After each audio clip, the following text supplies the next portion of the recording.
Good evening all of you. मैं अर्चना आप सभी का जज अकेडमी में हार्दिक स्वागत करती हूँ। आज का हमारा टॉपिक है साउथ अमेरिका यानी दक्षिणी अमेरिका, जो आज इसकी हमारी सेकेंड क्लास रहने वाली है। फर्स्ट क्लास हो चुकी है हमारी, जिसमें हम लोगों ने बेसिक पॉइंट कवर किए और जिसमें हम लोगों ने और भी पढ़ा, जैसे कि साउथ अमेरिका के प्रमुख पठार हो गए। इस प्रकार से अदर पॉइंट भी क्लियर कर चुके हैं हम लोग। और साउथ अफ्रीका के जो अमेरिका के जो पर्वत थे वो भी हम लोग कवर कर चुके हैं। इस प्रकार से कई पॉइंट हम लोगों ने कवर किए हैं, लेकिन जो आज की क्लास है उसमें से हमारे बहुत ही इम्पोर्टेंट क्वेश्चन बनने वाले हैं। जैसा कि आज की क्लास में हम लोग पढ़ेंगे प्रमुख झीलें और प्रमुख नदियाँ और प्रमुख पठार।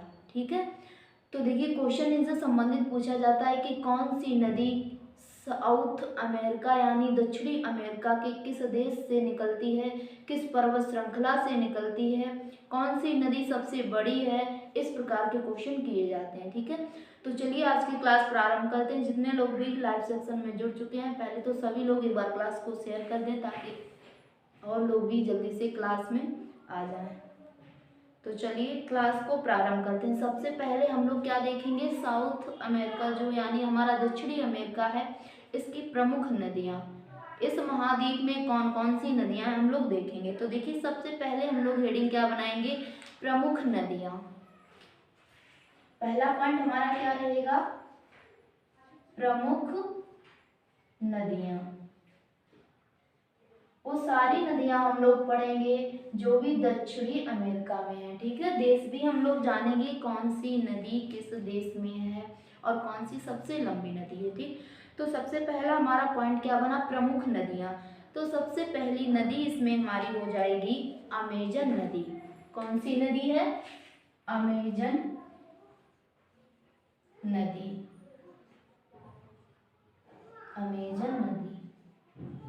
तो देखिए जो ये अमेजन नदी है, इससे कितने पॉइंट इंपॉर्टेंट बनेंगे, सारे पॉइंट सभी हम लोग देखेंगे। तो सबसे पहले तो ये बताइए कि जो अमेजन नदी है ये स्थित कहाँ है। तो ये पेरू में स्थित एंडीज पर्वत से इसका उद्गम होता है, यानी ये नदी निकलती है। कहाँ से निकलती है, पेरू एक देश है और जो एंडीज पर्वत है वहीं पर पेरू देश इसी के पास में है, वहीं से अमेजन नदी का उद्गम होता है। ठीक है, और इसके पश्चात ये इक्वाडोर, पेरू और ब्राजील होती हुई ये नदी कौन सी, अमेजन नदी, और कहाँ गिरती है, उत्तरी अटलांटिक महासागर में गिरती है।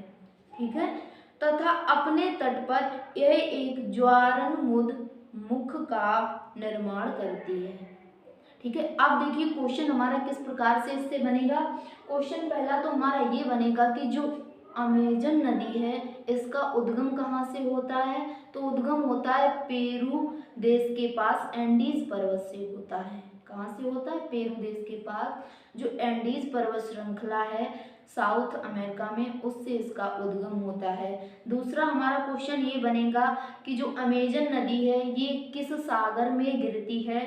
तो कौन सा सागर है, अटलांटिक महासागर, यहाँ पर अमेजन नदी गिरती है।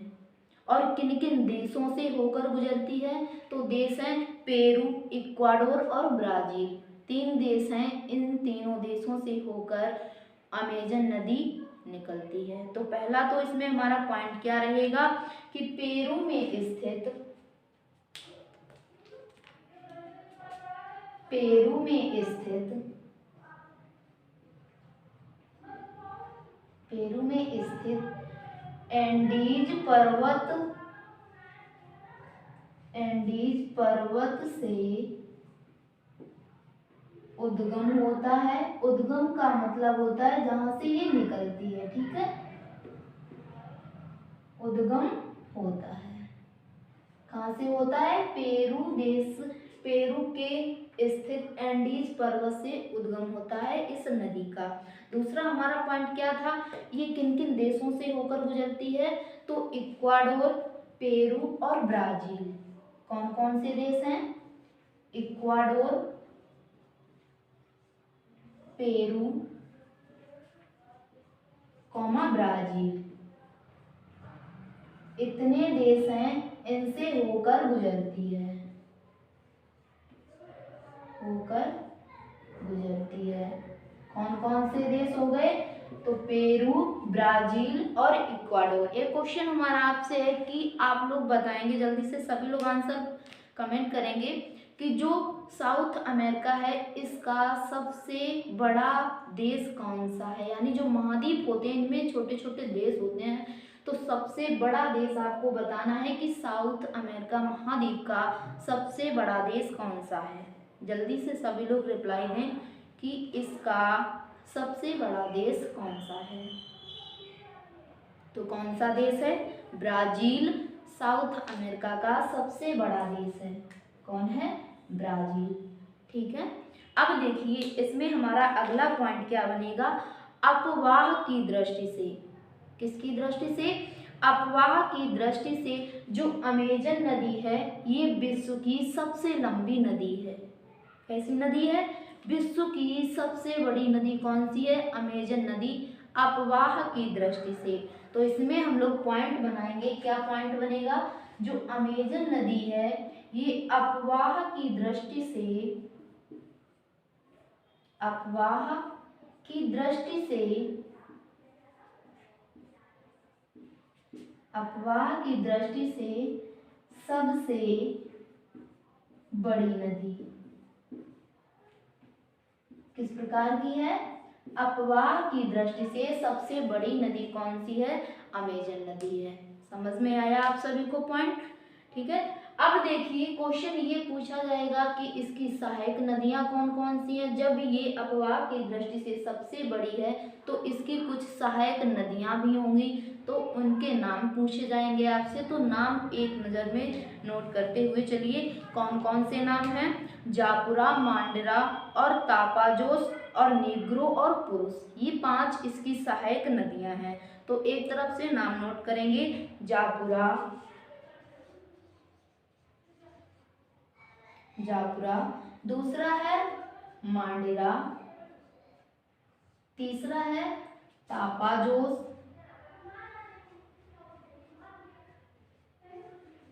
क्या नाम है? तापाजोस, और चौथा है पुरुष, क्या नाम है? पुरुष नाम है, ये एक नदी का नाम है। ठीक है, और 5वीं नदी है नीग्रो, क्या नाम है? नीग्रो। ठीक है, तो ये 5 नदियां हो गई इसकी सहायक नदी। तो ये क्या है? तापाजोस है, यहाँ पर क्या हो जाएगा? तापाजोस। ठीक, तो ये 5 नदियों के नाम हो गए। ठीक, जापुरा, मांडरा, तापाजोस, पुरुष और नीग्रो। अब देखिए क्वेश्चन इस प्रकार से पूछा जाएगा हमारा कि अमेजन नदी की निम्न में से सहायक नदी कौन सी नहीं है। तो देखिए 3 हमारी नदियां दे दी जाएंगी, जापुरा, मांडरा और तापाजोस। एक दूसरी नदी दे दी जाएगी और ये क्वेश्चन किया जाएगा कि कौन सी नदी नहीं है। इसलिए आपको सारी सहायक नदियां याद रखनी होंगी, जापुरा, मांडरा, तापाजोस, पुरुष और नीग्रो, ये 5 नदियां हैं अमेजन नदी की सहायक नदियां। समझ में आया आपको पॉइंट? ठीक है, अब देखिए इसमें अगला पॉइंट हमारा क्या बनेगा कि अमेजन नदी के प्रवाह क्षेत्र में स्थित, कहाँ पर स्थित? जो अमेजन नदी है इसके प्रवाह क्षेत्र में जो वन स्थित हैं उन वनों को क्या कहा जाता है? अमेजन वर्षा वन कहा जाता है। यानी जहाँ से ये नदी होकर गुजरती है उसके आसपास के क्षेत्रों में जो वन हैं उनको क्या कहा जाता है? अमेजन वर्षा वन कहा जाता है। ठीक है, अब देखिए ये अमेजन वर्षा वन हमारा पॉइंट आया है, तो ये एक रीजन है इसका, इससे हमारे और भी फैक्ट इंपॉर्टेंट बनेंगे।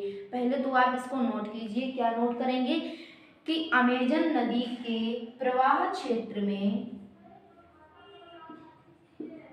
अमेजन नदी के प्रवाह क्षेत्र में,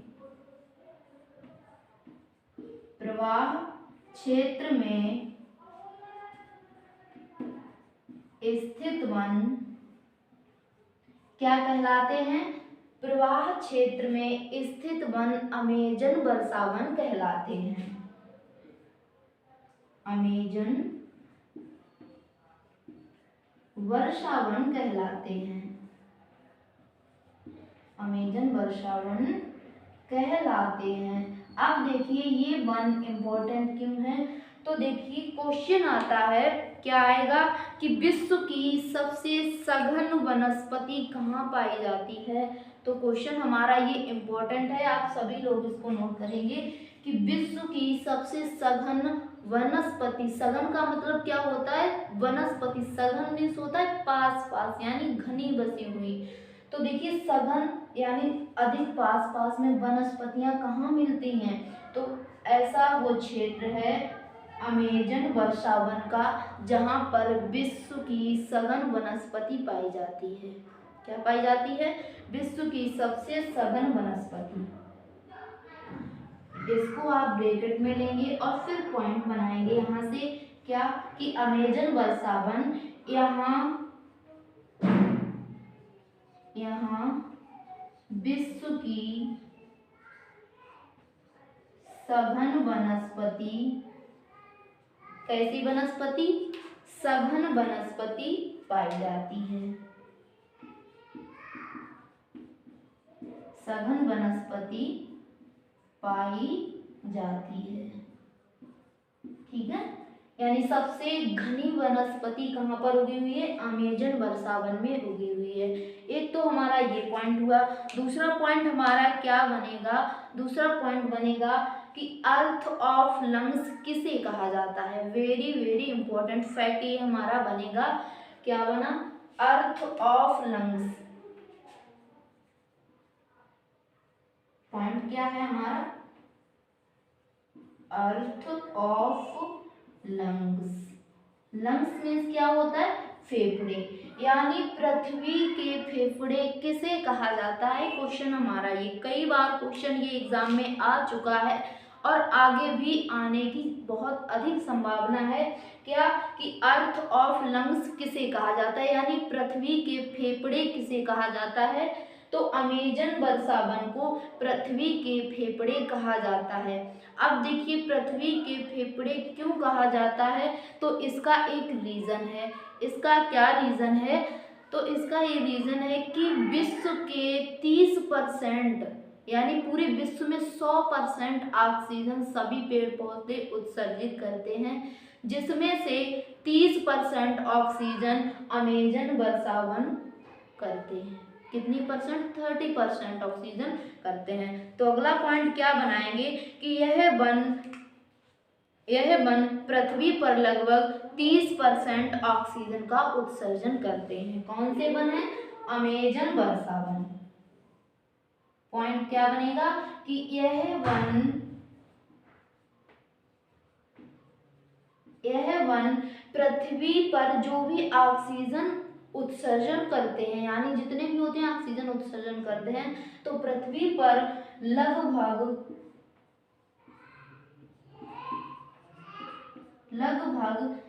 30% ऑक्सीजन का उत्सर्जन करते हैं।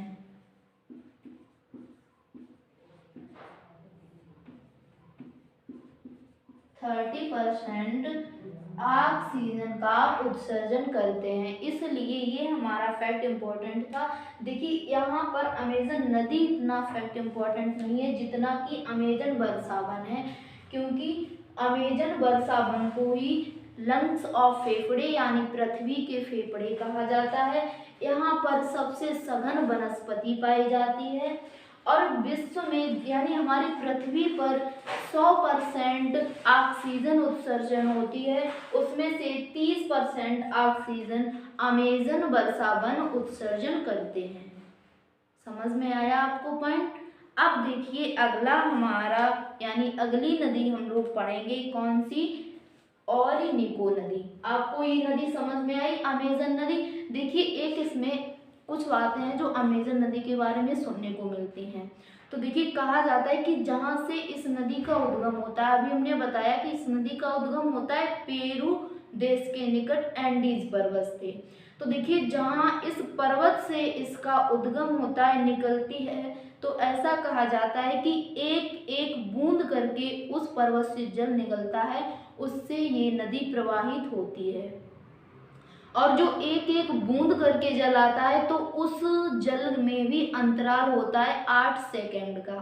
कितने का होता है?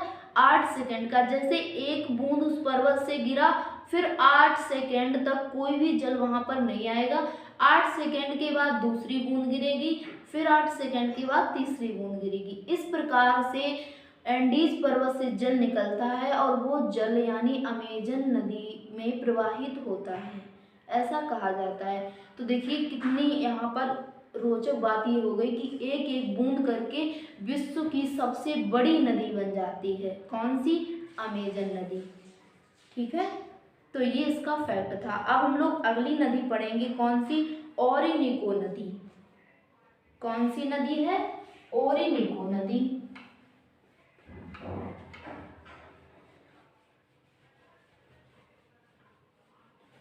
अगली नदी का नाम क्या है? ओरिनिको नदी।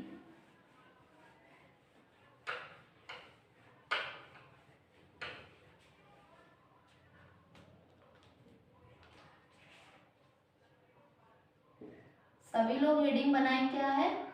ओरिनिको नदी। नाम सभी को अच्छे से लिखना है,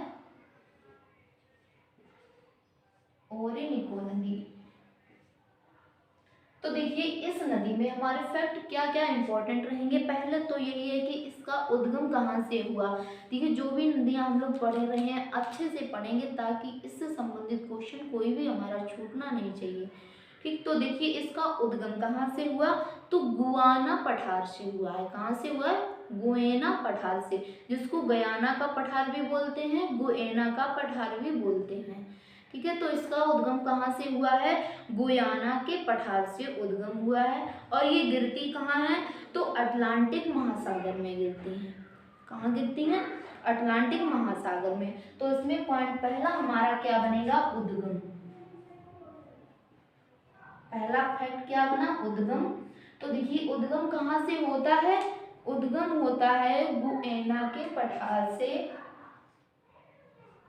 गुएना के पठार से इसका उद्गम होता है। और ये नदी कहाँ गिरती है? तो गिरती है अटलांटिक महासागर में। तो अगला पॉइंट यहाँ पर क्या बनेगा कि कहाँ गिरती है? तो ये गिरती है अटलांटिक महासागर में। अटलांटिक महासागर में। ठीक है, समझ में आया? आप लोग जल्दी से ये बताइए कि साउथ अमेरिका के किस दिशा में अटलांटिक महासागर है, क्योंकि हम लोग फर्स्ट क्लास में ये पढ़ चुके थे, सभी महासागर कंप्लीट कर चुके थे कि साउथ अमेरिका के उत्तर में कौन सा सागर है, दक्षिण में कौन सा सागर है, पूर्व में और पश्चिम में, चारों दिशाओं में हम लोग कवर कर चुके थे। तो सभी लोग जल्दी से एक बार ये कमेंट करें कि अटलांटिक महासागर साउथ अमेरिका की किस दिशा में है। जल्दी से सभी लोग रिप्लाई दें।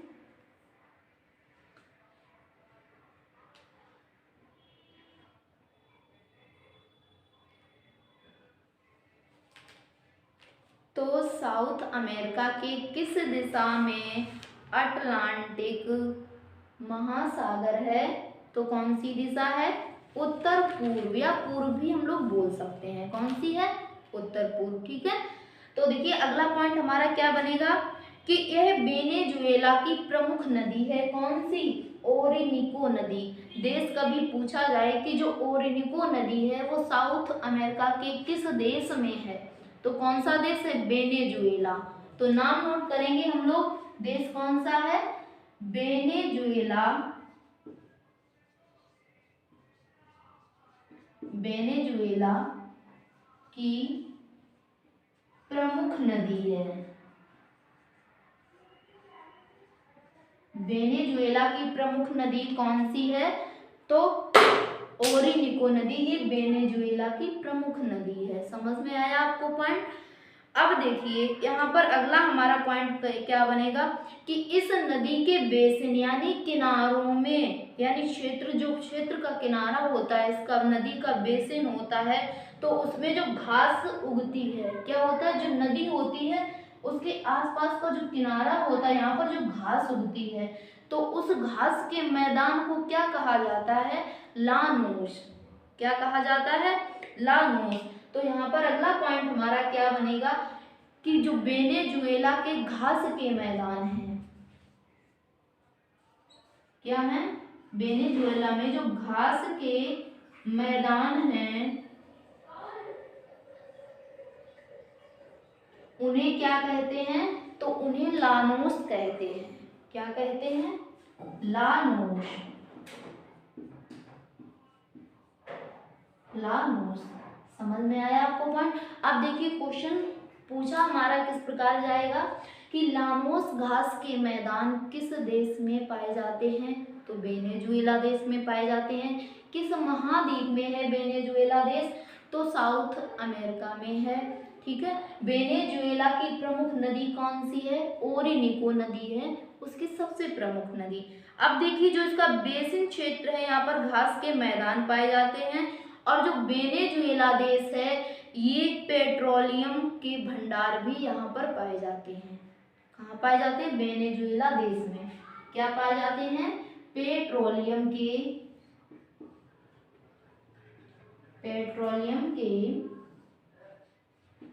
भंडार भी पाए जाते हैं।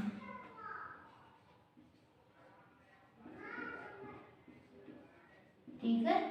तो कभी क्वेश्चन पूछा जाए कि साउथ अमेरिका में ऐसा कौन सा देश है जहां पर पेट्रोलियम के भंडार पाए जाते हैं, तो कौन सा देश है? वेनेजुएला देश है। ठीक है। अब देखिए अगला पॉइंट हमारा क्या बनेगा, जो ओरिनिको नदी है, कौन सी है? ओरिनिको। इसकी सहायक नदियां कौन कौन सी हैं? तो इसकी एक प्रमुख सहायक नदी है, कौन सी है? कैरोनी नदी। तो इसमें नोट करेंगे ओरिनिको नदी की कौन सी सहायक नदी है? कैरोनी नदी। क्या नाम है? कैरोनी नदी सहायक नदी है। किसकी? कैरोनी नदी सहायक नदी है किसकी? ओरिनिको नदी की। ठीक है। अब देखिए कैरोनी नदी सहायक है ओरिनिको नदी की, लेकिन कैरोनी नदी की भी एक सहायक नदी है। क्या नाम है उसका? तो उसका नाम है चुरून नदी। उसका नाम क्या है? चुरून नदी। तो देखिए इसमें पॉइंट बनाएंगे, कैरोनी इसकी सहायक नदी कौन सी है? चुरून नदी। चुरून नदी। ठीक है। अब देखिए इसमें एक हमारा पॉइंट और बना, क्या बना कि जो कैरोनी नदी है इस पर एक बांध है, तो उस बांध का नाम क्या है? गुरी बांध है। उस बांध का नाम क्या है? गुरी बांध। तो यहाँ पर नोट कीजिए एक बांध है उसका नाम क्या है? गुरी। ठीक है। उसका नाम क्या है? गुरी बांध है। उस बांध का नाम किस नदी पर है? कैरोनी नदी पर है। और कैरोनी नदी की सहायक नदी कौन सी है? चुरून नदी है। अब देखिए ये इतना डीपली हमने आपको पॉइंट बताया है, तो इसका एक रीजन है कि इसको हमने क्यों बताया। तो देखिए जो चुरून नदी है इस नदी पर एक सबसे ऊंचा जलप्रपात है। क्या है? जलप्रपात यानी वाटरफॉल है। तो सबसे ऊंचा जलप्रपात कौन सा है? एंजिल जलप्रपात। और किस नदी पर है? तो चुरून नदी पर है। इसलिए हमने आपको ये पॉइंट 2-3 बार रिवाइज करवाया। तो इसमें क्या हम लोग लिखेंगे कि जो चुरून है इस पर एंजिल जलप्रपात स्थित है। एंजिल जलप्रपात स्थित है। कौन सी नदी है? चुरून नदी है। ठीक है। और देखिए जो एंजिल जलप्रपात है ये किस प्रकार का जलप्रपात है? तो विश्व का सबसे ऊंचा जलप्रपात है। कैसा जलप्रपात है? विश्व का सबसे ऊंचा जलप्रपात है। इसलिए ये हमारा पॉइंट इंपॉर्टेंट हो जाता है। विश्व का सबसे ऊंचा जलप्रपात। सबसे ऊंचा जलप्रपात कौन सा है? एंजिल जलप्रपात है। किस नदी पर है? तो चुरून नदी पर है। चुरून नदी किस नदी की सहायक नदी है? तो कैरोनी की सहायक नदी है। कैरोनी नदी किसकी सहायक नदी है? तो ओरिनिको नदी की सहायक नदी है। अच्छे से समझना आप लोग कि ओरिनिको नदी की सहायक नदी कौन है? कैरोनी नदी है। और कैरोनी की सहायक नदी चुरून नदी है। चुरून नदी पर स्थित है एंजिल जलप्रपात यानी एंजिल वाटरफॉल, और ये विश्व का सबसे ऊंचा वाटरफॉल है। ठीक है, इसलिए कभी क्वेश्चन पूछा जाए कि विश्व का सबसे ऊंचा जलप्रपात किस नदी पर है, तो चुरून लगाओगे। अगर आपको ऑप्शन में चुरून नहीं मिलता है तो आप कैरोनी नदी टिक करोगे। ठीक है, समझ में आया? क्योंकि कैरोनी नदी की ही सहायक नदी है चुरून नदी। अगर आपको ऑप्शन चुरून मिलेगा तो आप चुरून टिक करोगे, अगर ये नहीं है तो आपका कैरोनी नदी आंसर राइट हो जाएगा। ठीक है, अब देखिए अगला हम लोग चलेंगे। अगला हम लोग क्या पढ़ेंगे? प्रमुख झीलें। ये तो थी प्रमुख नदियां जो इम्पोर्टेंट थी, उसके बारे में हम लोग डिटेल से पढ़ भी चुके हैं। तो अगला हमारा इसमें क्या रहेगा? प्रमुख झीलें। कौन कौन सी झीलें हैं साउथ अमेरिका में? तो अगली हेडिंग हम लोग क्या बनाएंगे? प्रमुख झीलें। अगला पॉइंट हमारा क्या बनेगा? प्रमुख झीलें।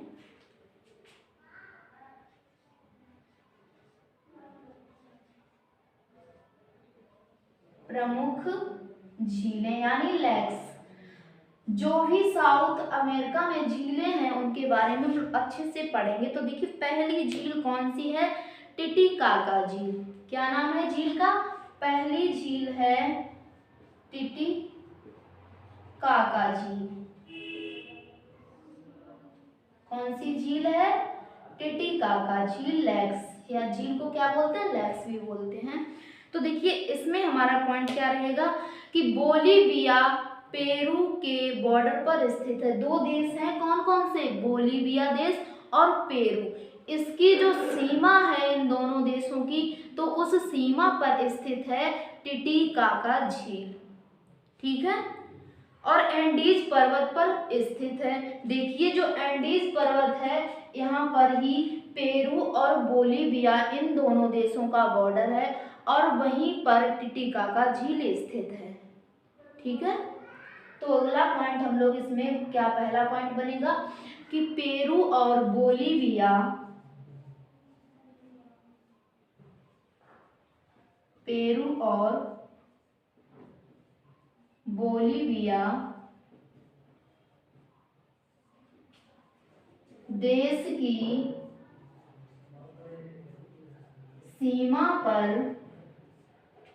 देश की सीमा पर स्थित है। ठीक है, कहाँ पर स्थित है? पेरू और बोलीविया ये दो देश हैं, इन दोनों देशों का जहाँ पर बॉर्डर है वहीं पर टिटिकाका झील स्थित है। अब देखिए जो टिटिकाका झील है ये किस प्रकार की झील है? तो ये नौगम्य झील है। किस प्रकार की है? नौगम्य झील। अब ये देखिए कि नौगम्य का मतलब क्या होता है? नौगम्य का मतलब होता है जिसमें नौकाएं चलती हैं। नौका मतलब होता है नाव, गम्य का मतलब होता है गमन यानी आती जाती हैं, तो नौगम्य हो गई। ठीक है, अब देखिए इसमें अगला पॉइंट है हमारा कि विश्व की सबसे ऊंची मीठे पानी की झील कौन सी है?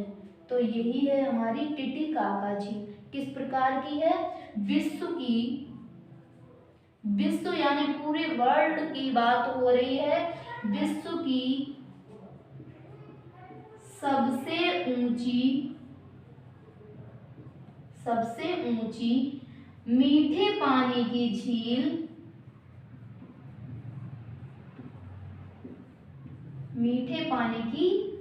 है। कौन सी झील है? टिटिकाका झील। ये देखिए ऊंचाई पर स्थित है, किस पर्वत श्रृंखला पर स्थित है, यानी किस पर्वत पर स्थित है, तो एंडीज पर्वत श्रृंखला है। वहीं पर टिटिकाका झील स्थित है। किस प्रकार की झील है, तो नौगम्य झील है, यानी उस झील में नौकाएं चलती हैं, जो विश्व की सबसे ऊंची और मीठे पानी की झील है। अगर देखिए ऊंचाई यहाँ पर ना दी जाती, क्वेश्चन ये किया जाता आपसे कि विश्व की सबसे बड़ी मीठे पानी की झील कौन सी है, तो सुपीरियर झील है। किस देश में है, अमेरिका देश में है। ठीक है, तो क्वेश्चन हमारा ये हो जाता। अब दूसरा क्वेश्चन हमारा, क्वेश्चन तो ये पूछा गया कि विश्व की सबसे ऊंची यानी ऊंचाई पर स्थित कौन सी झील है मीठे पानी की, तो टिटिकाका झील सबसे ऊंचाई पर स्थित है। आपको ऊंचाई और बड़ी छोटी आपको अच्छे से याद रखना है। अब देखिए इसमें दूसरी हमारी झील कौन सी है, पोपो झील। क्या नाम है, पोपो झील। तो देखिए जो ये पोपो झील है, इसमें हमारे फैक्ट क्या बनेंगे। पहला तो पॉइंट हमारा ये बनेगा कि ये झील किस देश में है, तो बोलीविया देश में है और एंडीज पर्वत पर स्थित है। तो पोपो झील ये किस देश में है, बोलीविया, बोलीविया देश में स्थित, बोलीविया देश में एंडीज पर्वत पर, एंडीज पर्वत पर स्थित है। ठीक है, कहां पर स्थित है, बोलीविया देश हो गया। अगर कभी देश पूछा जाए कि पोपो झील साउथ अमेरिका के किस देश में स्थित है, तो बोलीविया देश में स्थित है। किस पर्वत पर, तो एंडीज पर्वत पर। समझ में आया आपको पॉइंट। अब देखिए अगली झील हम लोग देखेंगे कौन सी है, माराकैबो झील। क्या नाम है अगली झील का, माराकैबो झील। नाम आपको सही से नोट करना है, क्या नाम है, माराकैबो झील। अब देखिए इस झील की क्या विशेषता है, तो साउथ अमेरिका की सबसे बड़ी झील है कौन सी, माराकैबो झील। तो इसमें नोट कीजिए आप पॉइंट क्या रहेगा कि साउथ अमेरिका की, साउथ अमेरिका की सबसे बड़ी झील है। कैसी झील है, साउथ अमेरिका की सबसे बड़ी झील है कौन सी, माराकैबो झील। अब देखिए इसमें विशेषता क्या रहेगी, देश कौन सा रहेगा, किस देश में ये झील स्थित है, तो देश हो जाएगा वेनेजुएला। किस देश में है, वेनेजुएला देश में है।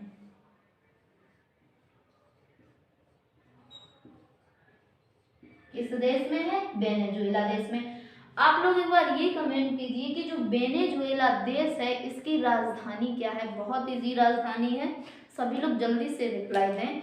वेनेजुएला देश की राजधानी क्या है। देखिए ये बात हर क्लास में हम आप लोगों को बताते हैं कि जितने भी हमारे कंट्रीज हैं उनकी सभी की कैपिटल आपको अच्छे से लर्न होनी चाहिए। तो देखिए जो वेनेजुएला देश है, पिछली बार ये यूपी पीके यानी यूपी पुलिस के एग्जाम में ये क्वेश्चन हमें देखने को मिला था। क्वेश्चन ये पूछा गया था कि वेनेजुएला देश की राजधानी क्या है, तो क्या है, काराकस। राजधानी क्या है, काराकस। तो यहाँ पर नोट कर लीजिए वेनेजुएला, इसकी कैपिटल क्या है, कैपिटल काराकस। इसकी कैपिटल क्या है, काराकस। ठीक है, अब आगे इसमें बात करते हैं। जो वेनेजुएला है इसमें ये दक्षिण अमेरिका का सबसे बड़ा पेट्रोलियम उत्पादक देश है। किसका है, दक्षिणी अमेरिका का। यानी क्वेश्चन किया जाए कि दक्षिणी अमेरिका का सबसे बड़ा पेट्रोलियम उत्पादक देश कौन सा है, तो वेनेजुएला है। तो इसमें नोट करेंगे कि दक्षिण अमेरिका का यानी साउथ अमेरिका का सबसे बड़ा पेट्रोलियम उत्पादक पेट्रोलियम उत्पादक